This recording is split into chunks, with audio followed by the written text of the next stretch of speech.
so without further ado, I'd like to welcome to the stage Dr. Anne Leung. She is AI's Product Compliance, Safety and Testing Expert.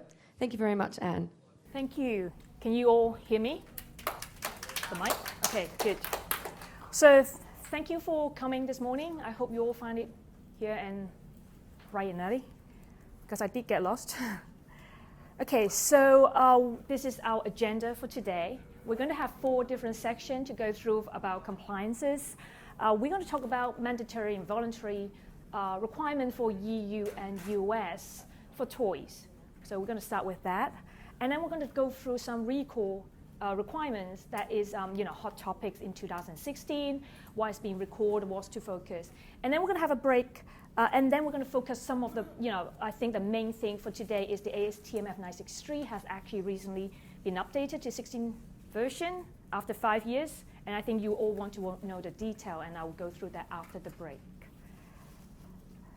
So very quickly, what is AI? And we're just, a compliance international lab. So we are accredited, and we're in US, Hong Kong, and China. And we also have many partner labs that we can actually perform, standard all over the world. So I'm not going to go through all this. That's not the purpose today.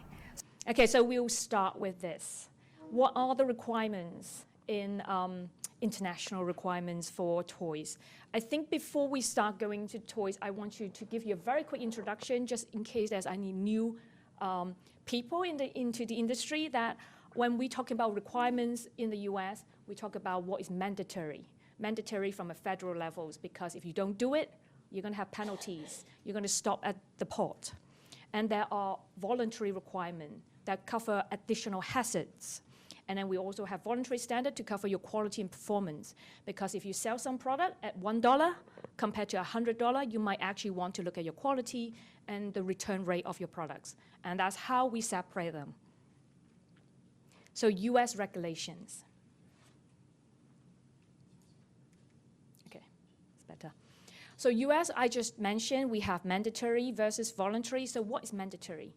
In US, it's separated into 2 levels: the federal requirements and the state requirements. So when we talk about federal requirements, we're talking about the highest level from the government who set the requirements, and any state has to comply to it, and you cannot override it. They have many what I call administrative agencies. So you are very familiar with CPSC. That's for toy and consumer products. You have the FDA, the Food and Drugs Authority. But you also want to focus on Custom and Border Protection. So we're going to go through that in a minute. But when we talk about COO, why do you want to put country of origin? It's not from CPSC, it's not from FDA, but it's actually from the Custom Border Protection to make sure where they know where your products come from. But of course, you also have environmental rules, and there's fair trade that normally cover the textile requirement, and FCC for electrical. Now we talk about states. Other than federal, you want to focus on states. And I think most people will be very interested in Proposition 65 in California. It gives a lot of people headaches. So that's a state's requirement. We have Washington, CHCC, the chemical requirement. That is a state's requirement. Okay? And then we also have voluntary. We have a lot of NGOs in the US, Greenpeace, everywhere. So they could actually have additional requirement for you, and how do you comply to those? We also talk about quality and performance requirement. How do you do that? So in the industry, there's a lot of standard authority actually write standards for these. We are very familiar with ASTM, but there's also NSF, ANSI, JPMA for juvenile product, and including Toys Industry Association, the TIA, can also issue guidelines for you to follow when there's a situation. So these are what we call the voluntary standard in the industry. And it's normally formulate a best practice for you. So we talk about all these rules. What does it mean to you? In the US, I want to give you figures for the top violations in 2016. So in the pie chart, you can see the biggest portion, and honestly, it's not just 2016. I can tell you in my experience in the last 10 years, it's always at the top, is the total lead requirement in the US. So you can see it contribute to 35% violation in 2016. So lead requirement, why lead? Lead actually affect the children's brain development, is carcinogenic, and that's why they want to focus on that. And unfortunately, even with the law over 20, 30 years in the federal requirement, we still see violation, okay? And the second one, and actually is a growing one, is the tracking label. A lot of people would not test your tracking label. They would think, okay, it's just a label on your package or on your product. However, this is the highest rate at the moment. At the custom and border, when CPSC inspect the shipment, the first thing they look at is your packaging, and you do not have a tracking label on the children's product, then they will actually stop it, and they want you to have correction before you can ship it into the country. And it's growing. So when they actually issue CPSI 8 in 2008, they have the tracking label requirement, and now they're enforcing it. And they're still enforcing it just on the packaging, because when they see it, without even opening the boxes, they're already seeing violation, okay? So that is very important, and I keep urging all my clients, this is something to focus because it's really getting caught. And the third one is small parts. So everybody knows small parts, something very small. If a child put it in their mouth, it will be a choking hazard. It blocks their airway. So it's another thing that is very, very focused on. And again, a lot of violations. It contribute to 10%. The next thing maybe you don't notice as much is actually a drain cover. Drain cover for spa and swimming pool. The problem with those, if they're not constructed properly in a swimming pool, when they're draining water, it gets sucked in children's small arms. And it has been a violation, but normally not at your product. Normally they catch it at a public swimming pool or people at home, okay? Now the next thing is the GCC and labeling. So what's the GCC? If you all know, is the General Certificate of Compliance. So another thing is when you ship your product into US, you don't have your GCC, they will stop your shipment. They will ask for your GCC. And a GCC and CPC, a Children's Product Certificate, is something you construct yourself. You don't need a third party. Of course, you need a third party to support the testing, but you don't need a third party to construct it. And if you don't have it, again, we see about 5% of violation in 2016. And then the last one, a smaller one, is slipwear, flammability of slipwear, okay? And it's been a big focus, especially for some of the bigger brands, for toy and children's product brand, slipwear has been a big focus last year, 3%. And then the rest, okay? Now we talk about violation.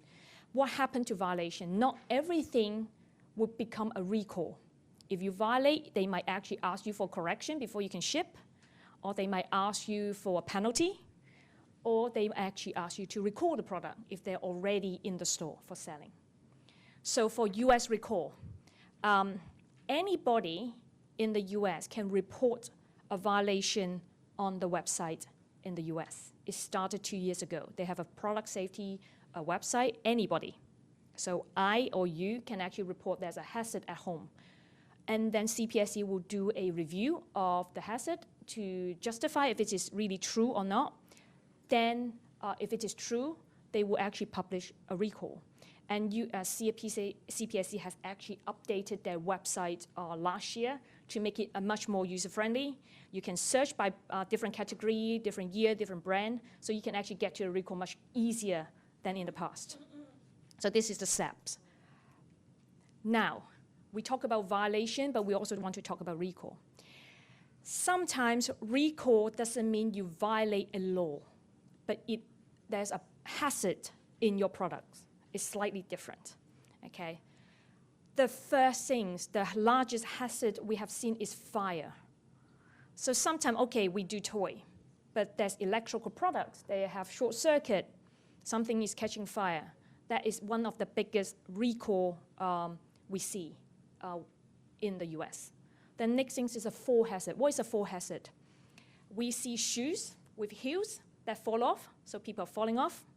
We see ladders, climbing ladders that are not stable, that's a fall hazard. We have furniture that are not stable, that's a fall hazard. For toy, if you have a ride-on toy that tip over and is not stable on a slope, it might be a fall hazard.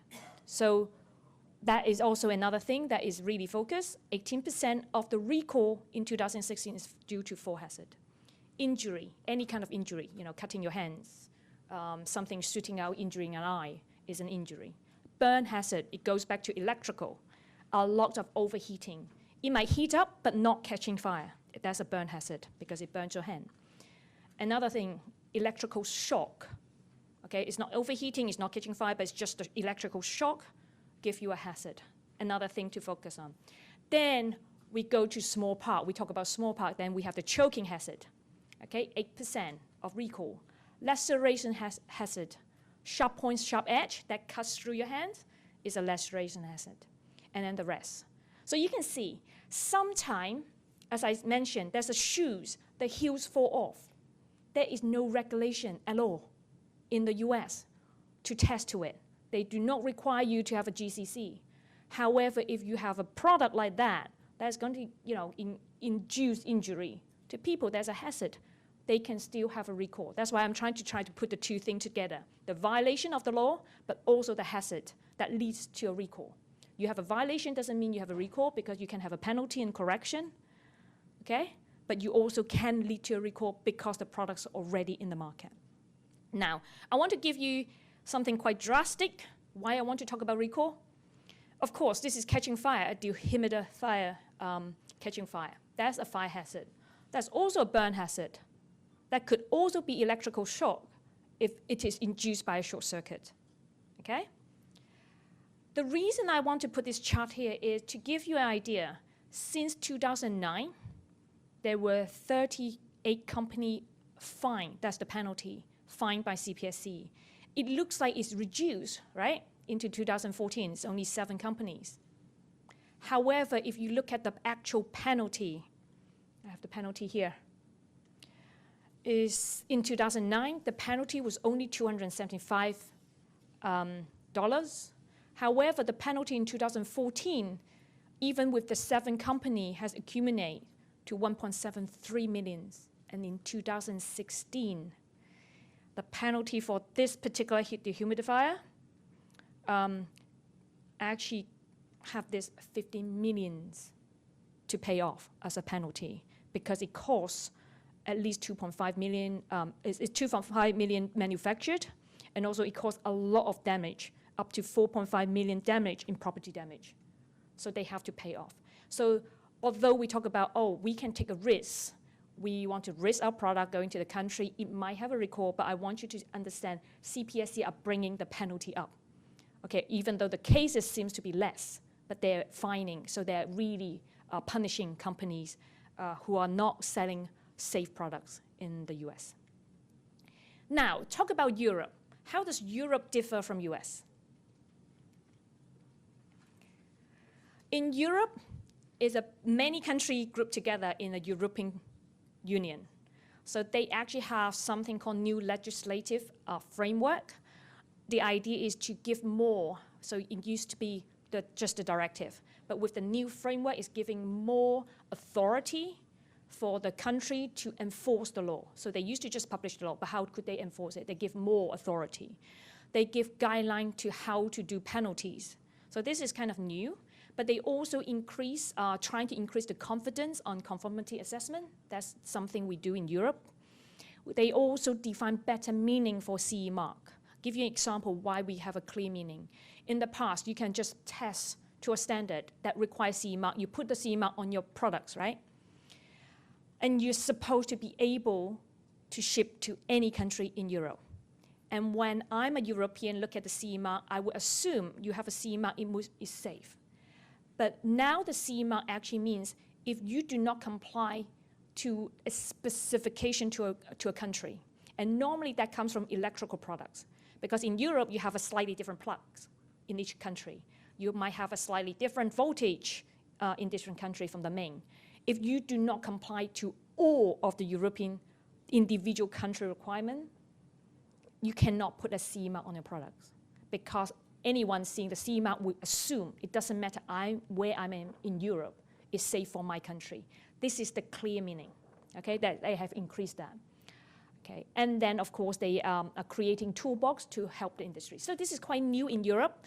It's been a lot of updates for different directives to bring everything together. We call about Harmonized Standard, Harmonized Directive. This is started about 2004 and continues to 2014, more and more coming out. And Toy Directive is one of those in this framework. And recently, if you do any electrical products, the EMC, the RED, and the Low Voltage Directive that just implemented is also in this framework. And the Food Contact Directive is also new in 2011, is also in this framework. Now, I said, how does it differ? In the US, we have federal requirement, the highest level. In Europe, we have European levels. So I talk about the directive. And one of the highest directive levels is the General Product Safety Directive. It says any product you sell in Europe has to be safe to consumer. Done. Okay, so whether there's a standard or not, you still need to sell safe products. Okay. And then, of course, you all know about REACH directive, but then there's also POP, which is persistent organic pollutants. So there are different directives. Now, national levels, national country. So each country, France, UK, but well, they're going to go away. But Germany, they can actually have their own requirement. So very similar to federal and state requirement in the US, we have European level and their own national levels. Then we also have voluntary requirements in EU because they do publish a lot of EN standard. They don't mandate it in a way that they say you have to do it, but you also have quality standard. Why I want to say that they don't mandate it? Because when we start talking about general product safety, it's better you reference one of these voluntary standards to help you to justify why do you think your product is safe. If you do nothing to prove it, there's no standard, you just don't do anything, how do you assure your product is safe in Europe? So that normally when there's no standard, a lot of people and how the industry operate is to use one of the voluntary standard to help you to justify and test to the requirement to guarantee in a way that your product is actually safe. Now we talk about GPSD, the General Product Safety Directives. This is some of the harmonized standards. So in Europe, you have a directive. It tells you all the safety requirement, everything has to be safe. But how can you do it? They harmonize EN standards to give you a way that if you test to the standard, you have a presume that you will comply to the law. Okay, so that's a minimum requirement. So under the general product safety, this is some of the example. Okay, we can have outdoor furnitures, we can have gymnastic equipment, many to do with the furniture requirement, but also some of the electronic equipments. Then we talk about the toy directive. Everybody very familiar with the toy directive, the EN 71. They harmonize most of them already except part 9, 10, 11. It's going to be updating soon, and hopefully it will be harmonized. And then the 62115 for electrical toys. Then we also have low voltage directive. So I'm just giving you some example how complicated the law is, but also they're actually very clearly stated out with each of the requirements. Now, we talk about CE mark, so I'm just going to quickly come back. Although we talk about CE mark, but not every product needs a CE mark. Okay, only certain categories of products under the new approach would require. So toys and electrical products, personal protective equipment, you will require CE mark. However, for any food contact items, you do not need a CE mark. That's an example. So a lot of clients will come to me, I want CE testing. What is CE testing? It doesn't mean testing to put a CE mark. I think normally it's just European requirement, but people confuse anything to go to Europe requires CE mark, but that's not true. Okay, and then if you do, make sure they're in the right size. Okay, and they have to be on the products. Sometimes when there are new products that come out, so 10 years ago we don't have those push scooter, and now recently is hoverboard.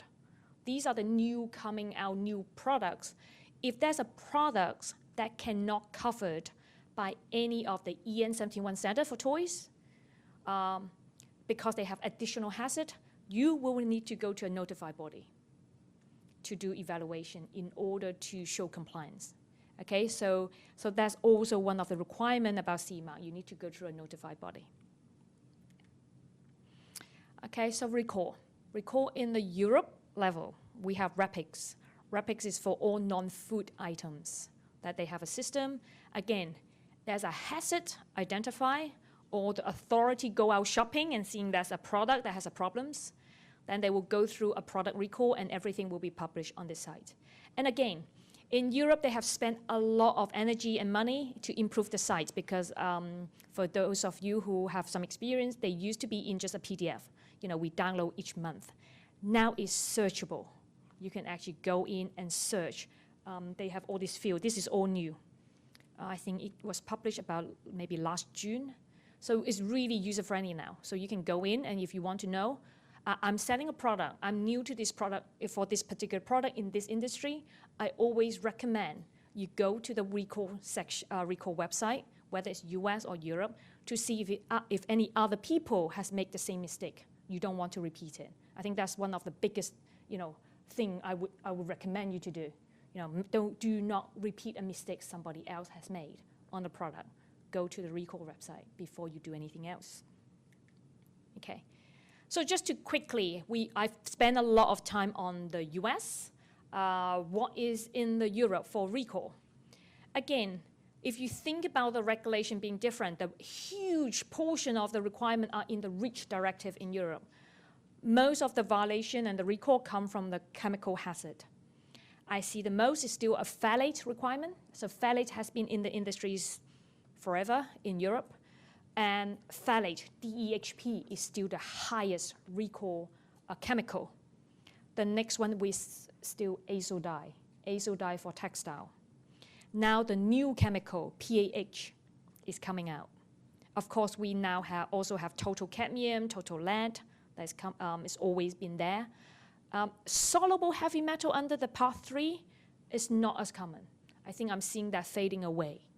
But we know we have organotenes coming out as well. So we are going to see what are the authority going to do.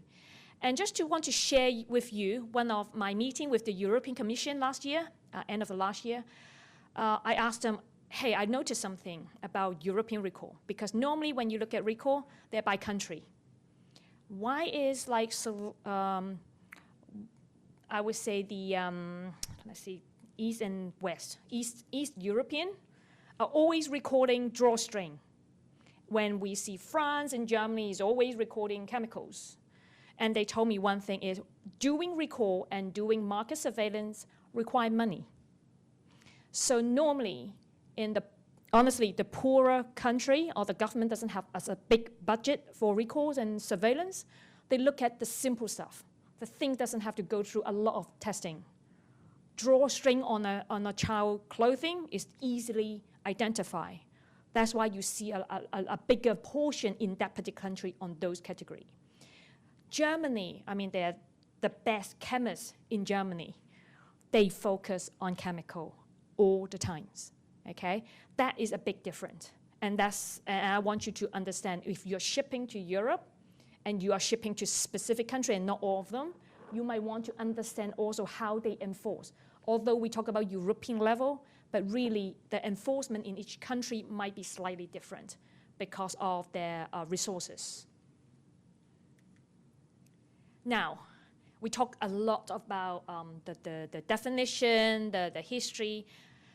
Top recall in last year, I'm sure everybody knows about this, is the Samsung Galaxy Note 7.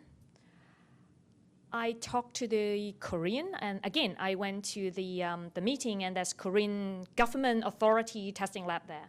And I asked them, hey, this is your product, it's in your country.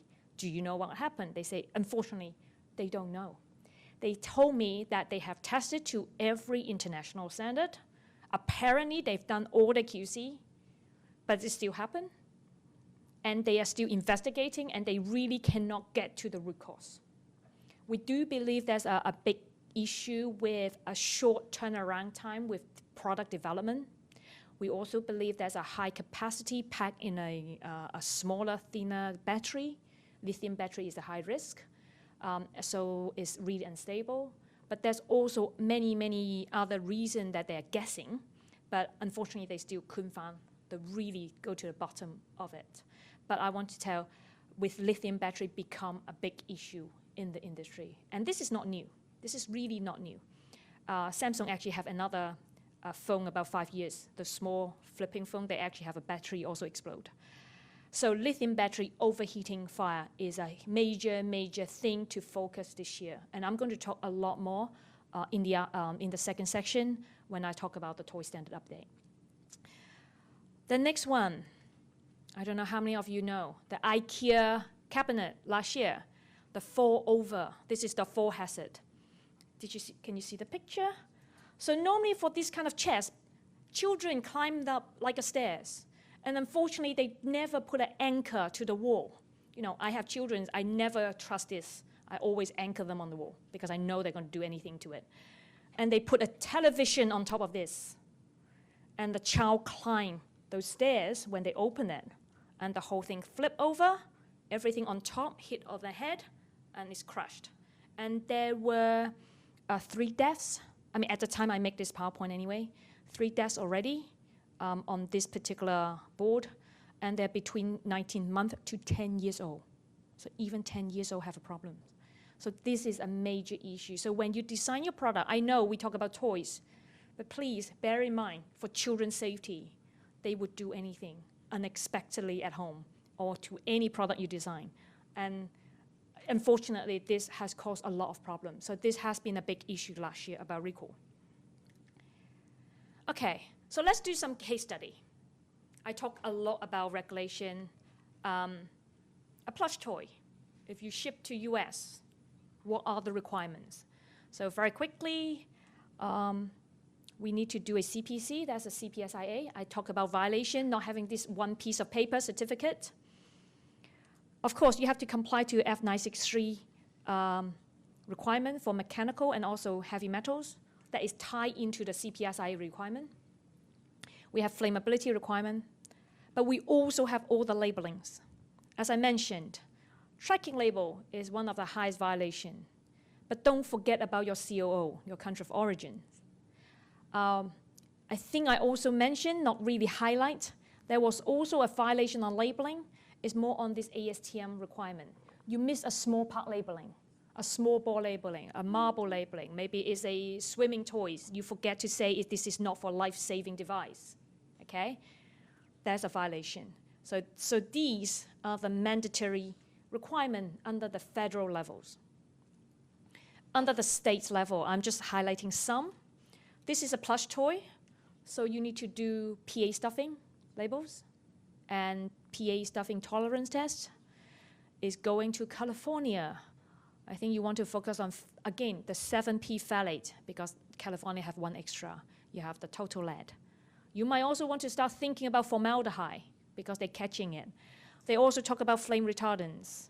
We also have Washington that have a cadmium requirement. So these are what you need to know for this kind of toy. In Europe, there's a technical file. Okay, so this is not new, so I didn't highlight it. But I would just want to mention technical file in Europe is very similar to in US when we talk about record keeping. Although we talk about just the CPC, but behind the scene, you're supposed to keep all the record. It means you need to control your supply chain. You need to understand all your raw material. You need to have test report stored, okay? And if you have a material change, you need to redo your testing. That is in US, and in Europe, it's the same. You need a technical file to cover that. You need to understand your supply chain. You have a bill of material. You do chemical risk assessment, physical risk assessment, okay? That's your technical file. And of course, there's properties. EN 71 Part 1, 2, 3. You have REACH directive. I'm not saying you have to do all this, okay? For lead and cadmium, so for cadmium, you have plastic and coating, you do cadmium. For total lead, it is a children's product, you need to do the total lead. But I just want to highlight one thing. If your product is a toy, already fall into a toy, in theory, you don't have to do total lead because you already cover the soluble lead. But if you're in between a toy and a children's product, is more fall into the children's product category, then you must do your total lead.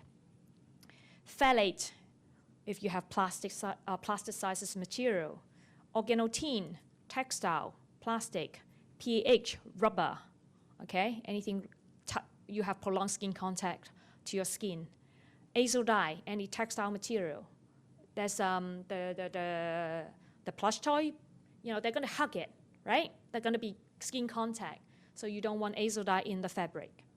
And then, of course, SVHC. So I'm just giving a summary. I don't want to go through this because I mentioned that already, really for your PowerPoint purposes, so you get all this when you take home. In the US, this is some of the summary of the requirement under the federal level and the state level for that particular toy, and in European levels. Now, I want to talk about electrical products. Is this a toy? Depends on the size, depends on the marketing. I know everyone is marketing this as not a toy right now, but we have seen parents giving this to children as a toy, okay? The biggest issue in 2015 Christmas is catching fire at home, okay, because of the lithium battery. So I want to just give you a highlight. If you do sell this product under the toy category, labeling requirements, because they have electronics, so you have to do FCC under the federal. For safety requirement, the reason I'm saying safety and not federal is because in the US, UL requirement is not mandatory, but it's best practice, okay? So right now, everybody should be testing to this new UL standard 2272 for this kind of scooter, because it covers all the short circuit, overheating of the lithium battery, but because you're shipping lithium battery, you always have to test to this transportation requirement anyway, okay? And of course, California. In Europe, because General Product Safety Directive, they will give you, I would recommend you to actually look at the toy directive to see if you want to use any of the safety requirements for the 4 hazard only. Because it's not going to be stable, it's not stability, but is there any other thing you want to cover, just to cover yourself? And then because it's electrical products, so you have the ROS directive, you have the low voltage, you have the EMC, and then of course, because it contains a battery, there's a battery directive, and then REACH directive. Don't forget your labeling.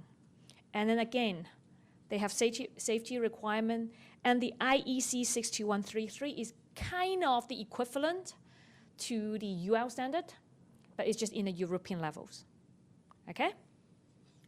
So this is the highlight of the differences in one page, so for your ease of references.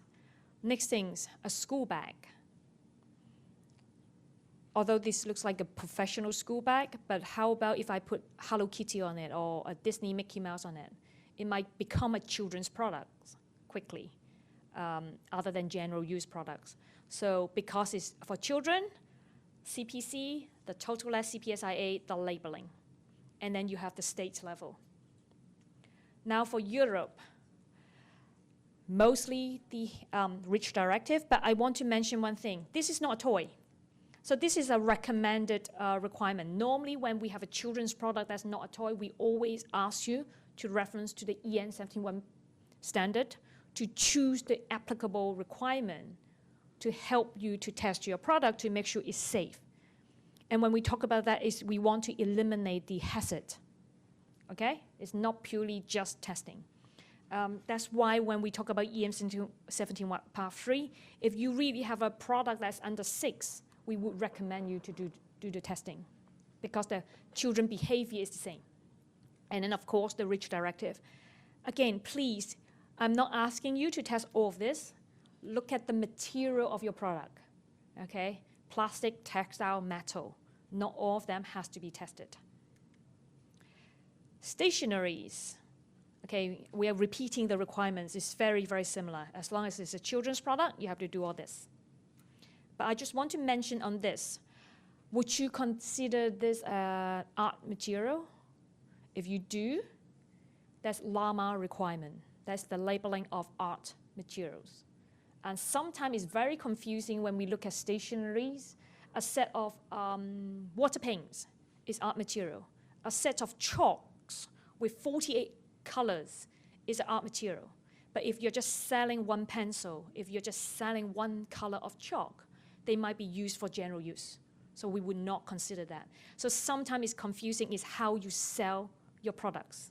Are they in a pack of many, many colors? So normally when we see 12 colors of pens, yes, it's for art material, because why would you need all 12? But if you just sell red, blue, and black, I would say it's a general use. So that's the big differences. For the Europe, I want to mention if you are shipping to the UK, specifically they have a requirement on the pen cover. Do I have a pen? No. No. So normally when you have pen, you can pull the cover off. The children actually, I don't know whether you guys, anybody grow up in the UK, people will chew paper and put it in the tube and they start blowing. And the problem is they're worried that they're doing this blow and suck action that will become a choking hazard, so they want to avoid it. The other thing is because they're blowing, they worry that they become a choking hazard as well. So they have specific requirement on the cap. Okay, so I'm not going to go through that. So I think I have kind of really quickly to go through the first section of the PowerPoint. Next section, when we come back, we're going to start going into ASTM. So I don't know whether I give you enough example about recall or enough history about recall. I know we do have a question section at the end, but I don't mind, really, right now. If you have anything that you just came up based on what I've presented, you can actually ask me first before we go into a bit longer section for the next section. Actually. For the market pen, we have the liquid inside the pen. Do you do the chemical test or biological test for the pen? For which country? For both? the US. For the both, US? Yes. Okay, US marker is a very interesting thing because the problem is whether we define the marker ink inside is a liquid. Is it absorbed in a solid? So I see there are people that are retailer, unfortunately, not by law, retailer, like to take the pen, the marker, and squeeze all the ink out and test the ink as a liquid. And if you do that, then you will test to the hazardous liquid requirement in the US. However, sometimes the marker pen is more like a highlighter that is all soaked to the field inside, and you cannot do that. Then normally you will just follow the normal process. So it's really a definition of whether that goes into liquid inside in order to define that. And unfortunately, it's always marker, because when you have a pen, a gel pen, people don't care about the gel pen.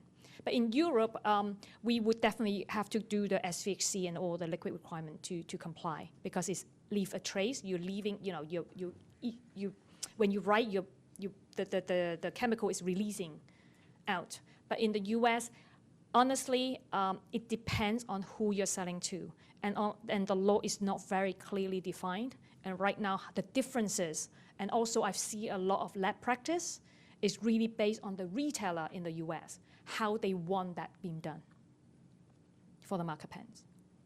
Okay, but in general, I would definitely recommend you better have the safe ink inside. So a lot of the time, people would want to make sure that ingredient of the markers, ingredient ink, is safe. So either they do a TRA, which is a toxicity risk assessment. Sometimes they do what we call the GC scan. So you look at the hazardous liquid inside. Or sometimes you can do just an ingredient list review to the TSCA requirement. So these are different options. But as long as you know your ingredient list, then for the liquid, you should be able to pass one of those requirements. Okay, as long as it's safe. Okay, but under CPSC, they have the section about hazardous liquid and hazardous chemical. So if you don't have that chemical, that's fine, because it's in your ingredient. You're not using those chemical. So they ask for the USP 61 and 51 for the cleanliness of the liquid. I don't know why they do ask for this test. Yeah. It happens when you're selling the marker in a toy set, okay, that's the first thing. If you're selling a marker as a normal use marker, it would not fall into that category. The problem is, in the next section, when we start talking about F963, there's a particular section about liquid paste, putty, powder, and gel, accessible in a toy, okay?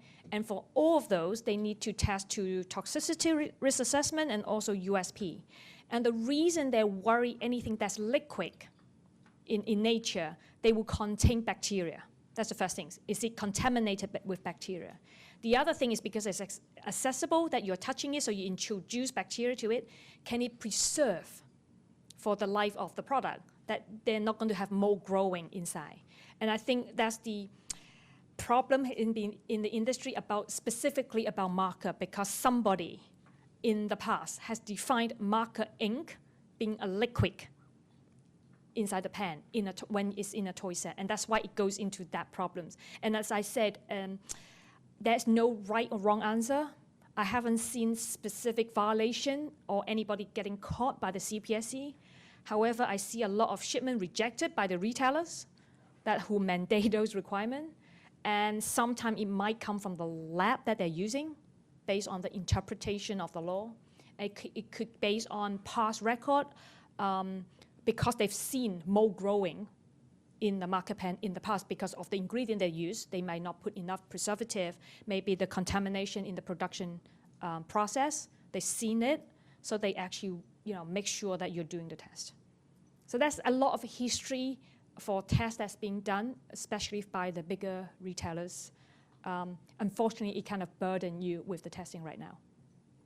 But that's definitely come from the toy, ASTM F963, and not from the normal CPSC requirement. Okay. Any other questions? I have a question. Like, may I know if we have to test for everything for the REACH SVHC? That's a good question, actually. In theory, you don't have to test at all. Okay, so many people actually ask me, and I tell people not to test. So the question is, are you intentionally adding any of those 169 or 171 or whatever the number it is today into your product? Do you know? You don't know. Okay. If you don't know, how do you know? The only way is testing. However, the law doesn't actually say you cannot ship the product. It actually says if you have that particular chemical, let's say is a particular preservative, paraben, in your products, just assuming. You put 0.0001% in your product, okay? So first, do you have over 0.1% in every of your products? So that's first things. If you don't, you're not in violation. Even if you do, in your company, the whole year, are you shipping more than 1 ton of that one chemical into Europe? If you are, then you need to report to the ECHA, which is the European Authority for Chemicals. You only need to report. They didn't say you have to stop your shipment, but if you don't report, it's a violation. That's the law, okay? That's the law. I just want to really clarify. However, a lot of people say, I don't know because I buy it through a vendor, through a supplier. I don't actually know the factory. The factory doesn't know their raw material. So I don't know what is actually put into my products. So the easiest things to do is to test it, to find out what is in your product. However, if you do know, or you could actually do risk assessment yourself or by a third party instead of testing, you can say, okay, I have a plastic. If I have a plastic material in this, I'm not going to have preservative in this at all. However, I might have flame retardant because it's electronics or like this computer. I don't want it to catch fire. So I might have those components. It's a soft plastic. I might have phthalates in there. Is out in the sun, I might actually have any what we call antioxidant in there. So I might actually have some heavy metals. If you're worried, or your factory is using recycled materials, then maybe I need to test to it. However, under the SVHC, all the chemicals, there's a lot of them are just solvent. Solvents mean liquid, and also they could evaporate. this is a hard product. How am I going to have all those solvents in that? So normally, if there's a hard products, I would say you're pretty safe except for your contamination. But if you have something that are liquid-based, like a pen, you have the insert, or you have a perfume, or you have a glass globe that you have liquid in there and you have a particular chemical formula in there, then you are more, or maybe a glue, you're more susceptible to those solvents, chemical that are in the list. Because the list is very, very long and they're covering all the chemicals, but they actually never said you have a chemical in your product. They never actually do that study. They're just telling you those chemicals are hazardous to the environment and they want to control it. Okay, now go back to the question. So do we have to test it? No. If you know that you're not shipping over 1 ton and your product is not over 1%, you don't have to do anything. Okay, but you don't know, then you need to verify it. Testing is one of the options. I know, again, a lot of retailers in the European community sometimes just don't care. They just want a certificate from you to say you guarantee that I don't have SVHC in there, or maybe they want to prove that you don't have SVHC in there, and that drives the whole testing requirement. Why some people have to test it to the SVHC. But by the law, by European Commission, by ECHA, no one mandate the testing. I don't know whether that answers your question. In a long way, sorry. Okay. Okay. Well, thank you very much. We're going to have a short break. We're going to come back at 11:20. There's some light refreshments and drinks out there, and look forward for the second part of the seminar. We will be having a further question and answer session afterwards, after the next seminar as well. Thank you.